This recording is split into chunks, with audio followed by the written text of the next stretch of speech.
right. set my stopwatch.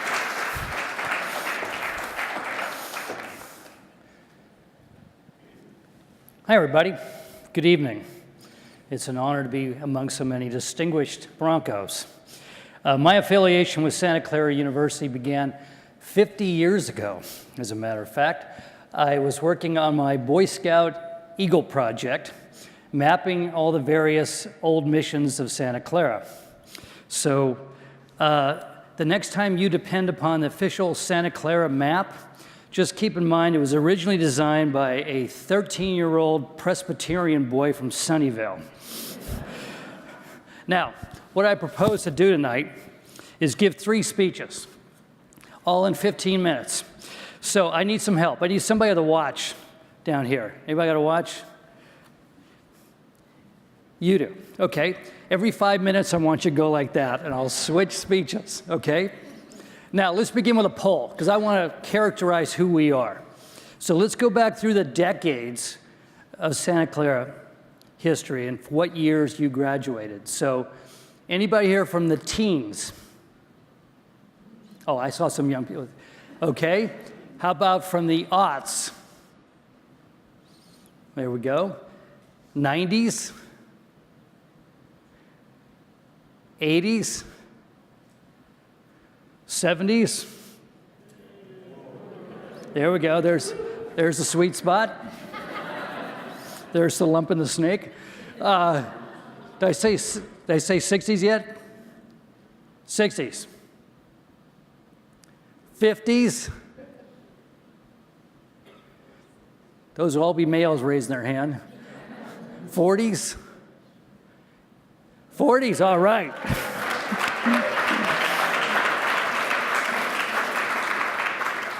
When we still played football. Okay, 3 speeches. Number 1, let's call this change, or what's coming. I don't have to tell you that being here in Silicon Valley, we've seen a lot of changes. I've lived here long enough that I literally hunted ground squirrels on the farm right here. A lot's about to happen. In fact, everything that's come up till now is just a prelude to the explosion of change that we're going to undergo in the next few years. There are several factors in that. One of them is Moore's Law keeps going, and it doesn't show any sign of slowing down, or slowing down just a little bit, but will probably be underneath the regime of Moore's Law, the doubling of power of semiconductor devices and ultimately all electronic devices every few years. By all indications, that will go on till at least 2050. And keep in mind, in 2007, that curve went almost vertical.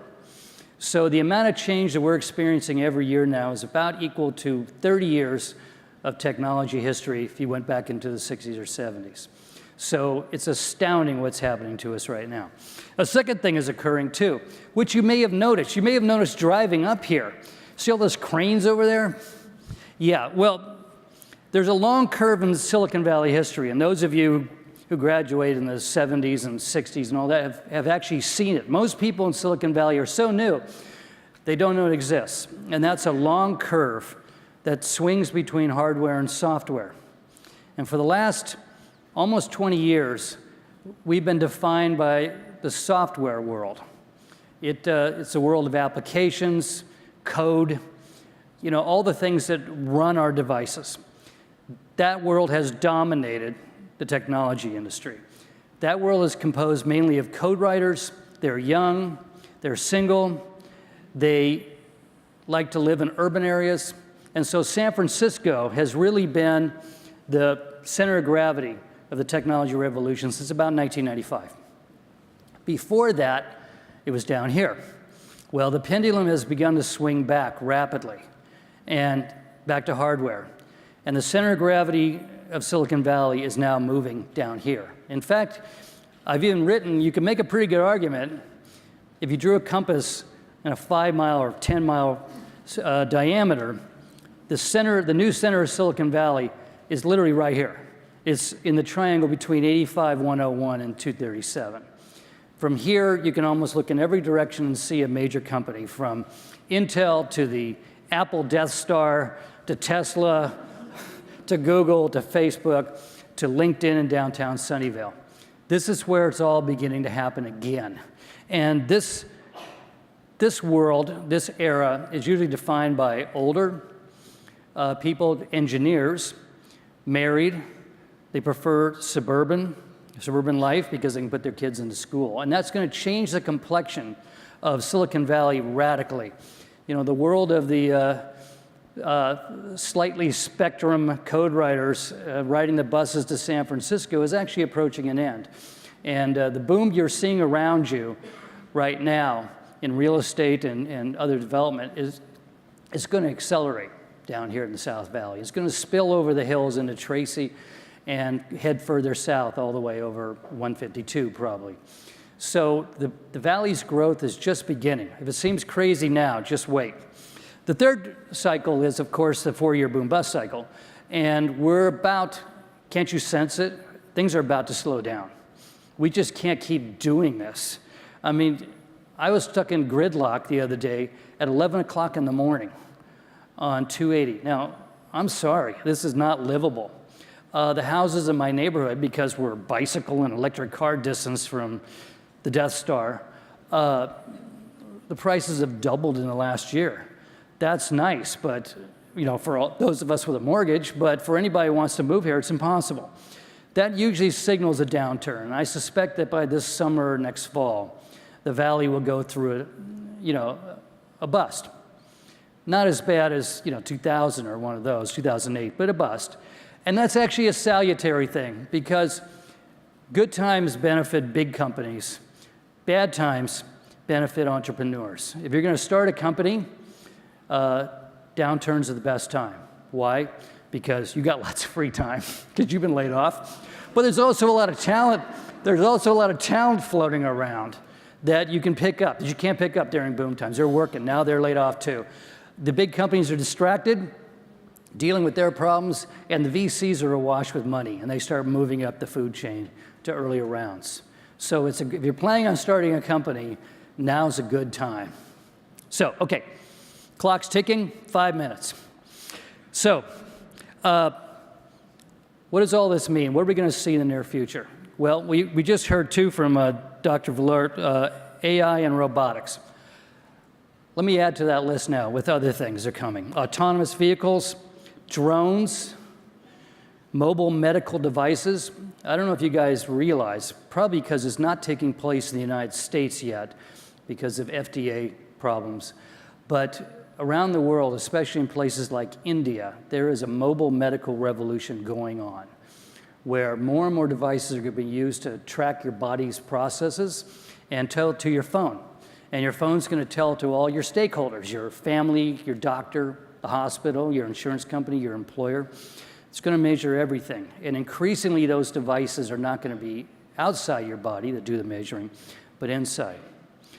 That revolution, when it hits here, is going to be astounding.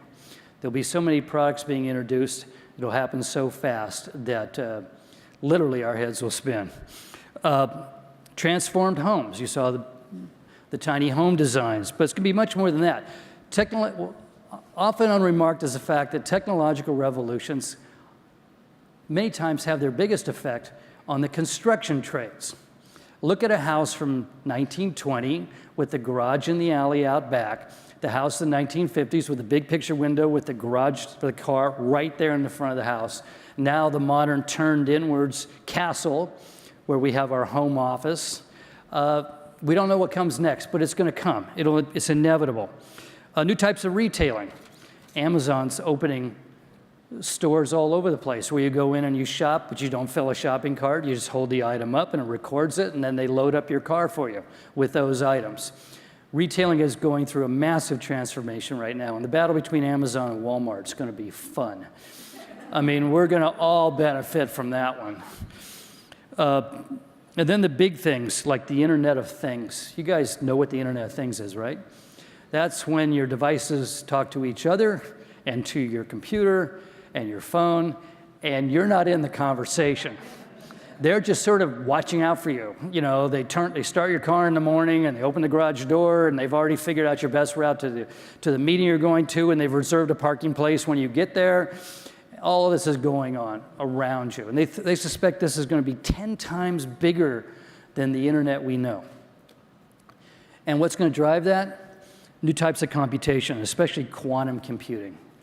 If you know anything about what's emerging in quantum computing, you're looking at computers that are hundreds of thousands of times faster than the fastest ones we know now.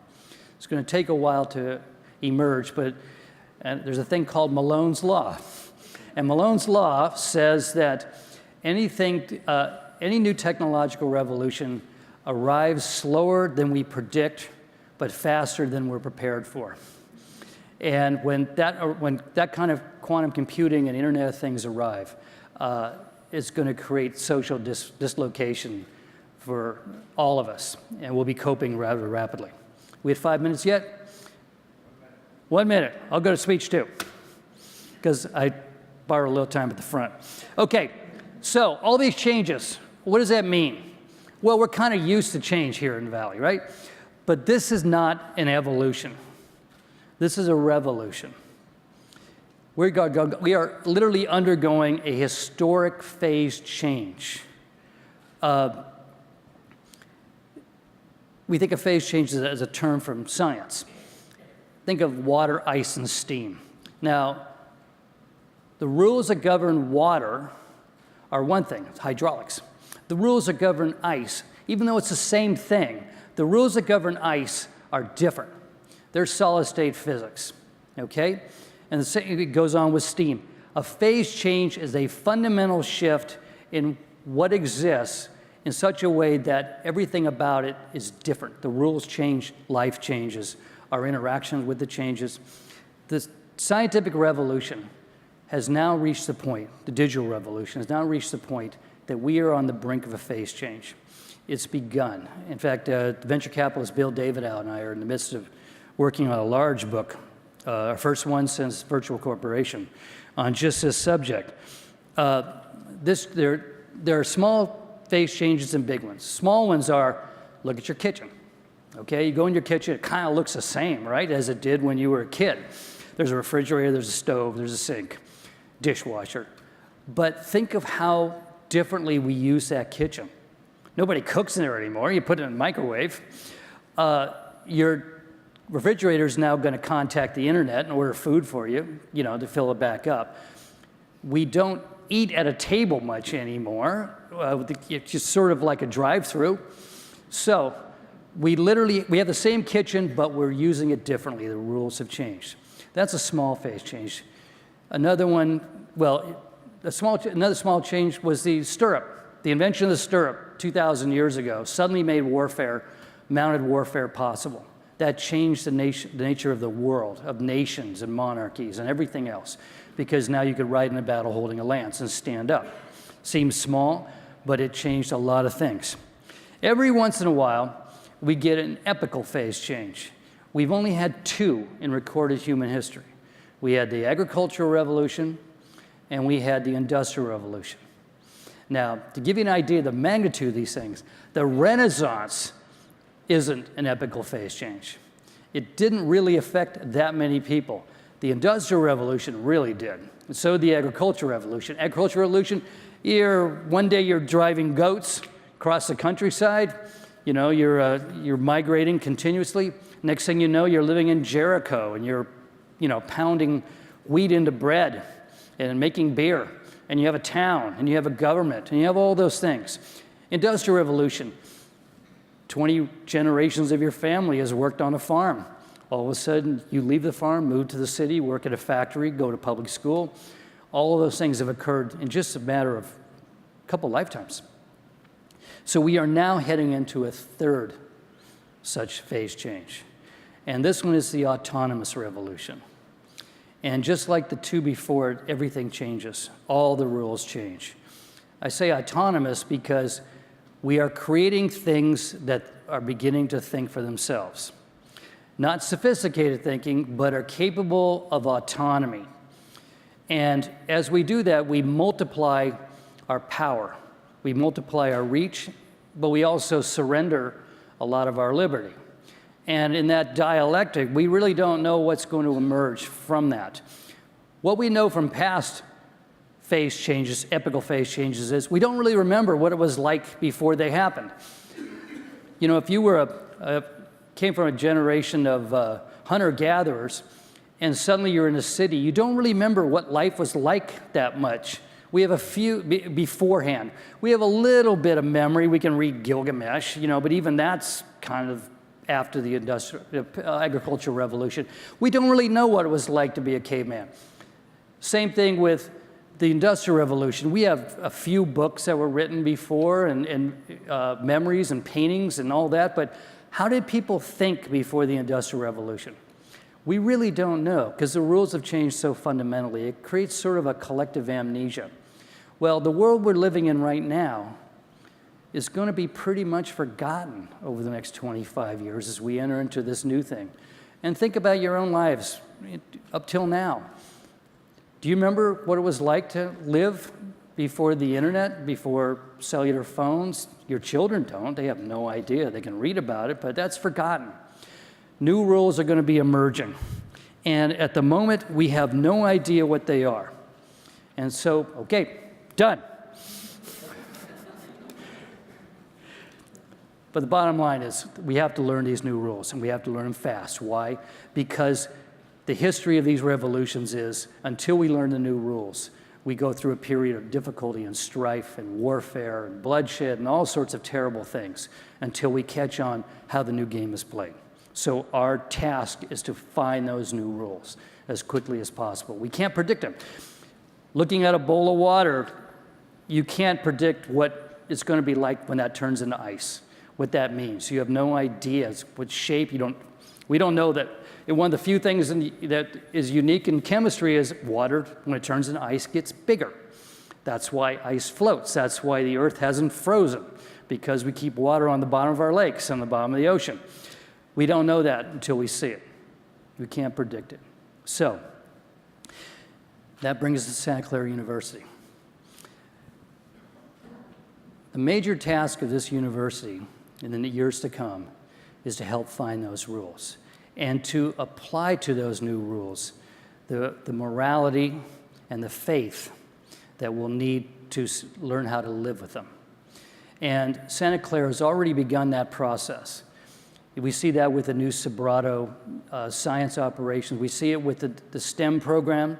We see it with the expansion of the university, the application of new technologies. You saw an article I wrote a while back about Santa Clara's role in the history of Silicon Valley. Well, if you look at the university today, Santa Clara's always played a crucial role, but it's becoming more important to this valley every day, and especially with this change. Santa Clara is back at the epicenter of Silicon Valley. And if you look around the school, we have the Ethics Center that's looking at the ethics and morality of AI and other technological innovations. We have the law school. It's always been a leader in the development of patent law. Now it's being challenged by the question of who owns intelligence, who owns the result of a CRISPR genome test, who owns all of these things, and internationally too, as we work in a global marketplace. So Santa Clara is cutting the path in that. In the engineering school, we're finding new platforms. That's what the hardware revolution is all about, this swinging back to hardware. It's because we've created so many applications that we just run out of new ideas. We have to come up with new platforms, new hardware that we can design software for. Well, that's being done not amongst code writers, it's being done in the engineering schools. And Santa Clara has always led the way in the creation of new platforms.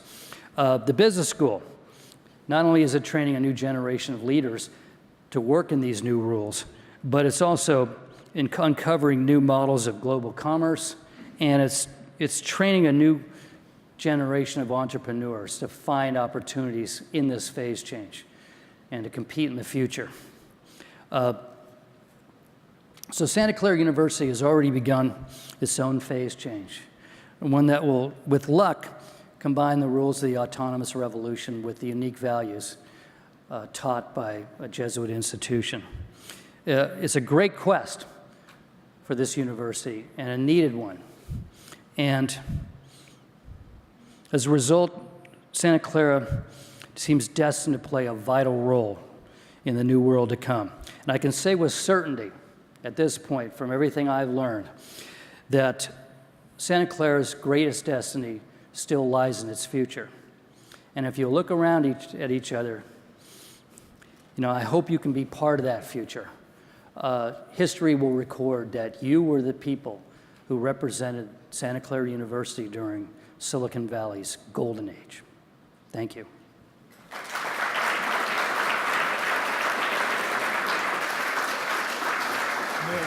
Good.